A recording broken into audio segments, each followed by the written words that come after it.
Hello， 大家好，欢迎回到外媒看中国，我是安博然。Some massive amounts of hypocrisy are currently on display from the UK government as they try to divert attention from a massacre going on right now in the Middle East. Believe it or not, some Westminster war simps have brought up the tired Xinjiang Uygur Muslim genocide trope again, despite not a single piece of actual evidence ever being brought up, and despite openly supporting the genocide of a different group of Muslims right now in another part of the world.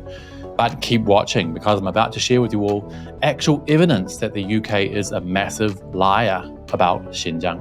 This is Reports on China. I'm Andy Boreham in Shanghai. Let's get reporting. First things first, apologies that I'm going to have to self-censor in this video and not mention the name of the country currently bombing civilians in an attempt to wipe out a certain group of people. Or, we usually just call it genocide, because my last video on this topic was restricted by YouTube in an attempt to stop people like me from talking.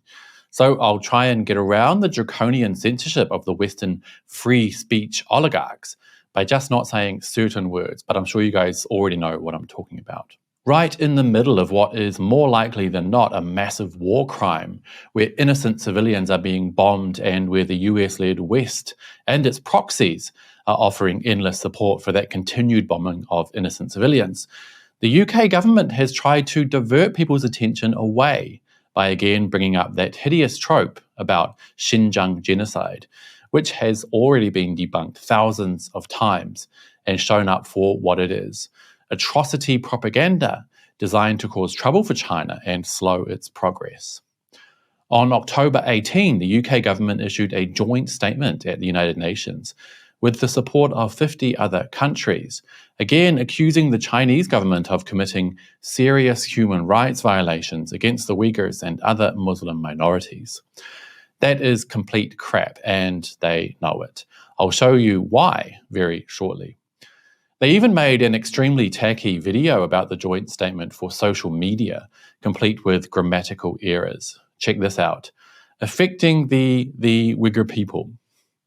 It seems, based on the lack of quality, that this video was rushed out. Could it be to divert attention from real atrocities against Muslims elsewhere? Interesting. James Cleverly, the UK's Foreign Secretary, proved he isn't very clever at all by absolutely contradicting himself on Twitter. Cleverly is the Member of Parliament for Braintree, if you can believe that. On October 18, he tried to pretend he cares about evidence with this post. I've censored out some keywords to avoid censorship.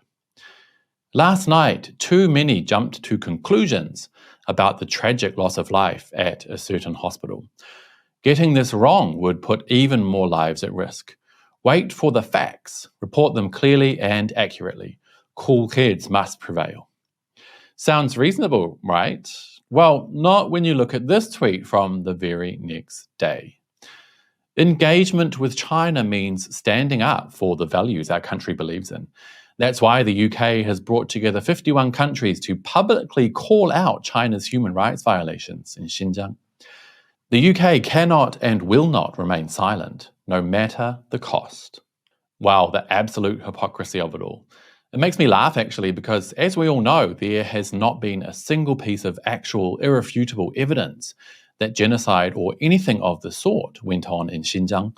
But here's James telling everyone not to jump to conclusions and to wait for the evidence when something comes up that affects one of his allies. Convenient. And I know for a fact that the UK has absolutely zero evidence about anything like that happening in Xinjiang. How? Well, I'm so glad you asked. Do you guys remember the Uyghur Tribunal, which was held in London by a bunch of China haters in 2021? Well, if you read their judgment, apart from where they admit not having concrete evidence, but believe that there was probably some kind of human rights transgression, you can find a really interesting fact buried in the notes that most people don't read. Let's go to page 30 and have a look together. The UK government has been in contact with the tribunal from time to time. The government has assisted the tribunal at the tribunal's request with securing visas for some witnesses coming from overseas to give evidence at both the June and September hearings of evidence in London. However, requests for assistance by provision of usable evidence, including by Freedom of Information Act requests, have all been declined. Did you get that? I'll read the important part again. Requests for assistance by provision of usable evidence, including by Freedom of Information Act requests, have all been declined. So what does that mean? Well, basically it means that the Uyghur Tribunal asked the UK government to provide them with solid evidence to support any of the allegations they were making about Xinjiang, and the UK government rejected them.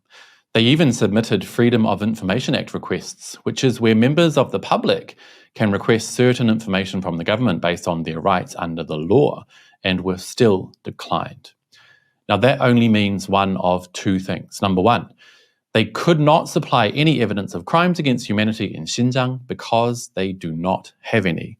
Or number two, they have evidence but didn't want to supply it. But why would they do that? And wouldn't that make them guilty of supporting said crimes against humanity if that were really happening? Well, yes, but we all know that is not the case. The UK government would give up any solid evidence they had in the blink of an eye if they really had it. We would have heard about it years ago. The fact of the matter is that they do not have any evidence because what they are alleging did not happen. And they still push with the Xinjiang genocide conspiracy theory, even when it is laughably evident that they're talking crap, and even when real crimes against humanity go on with their tacit approval. Well, that's going to be it for today, you guys, but as always, I would love to hear what you think. Do let me know down below, and don't forget to hit like and subscribe if you haven't already, and I'll see you all next time. Bye-bye.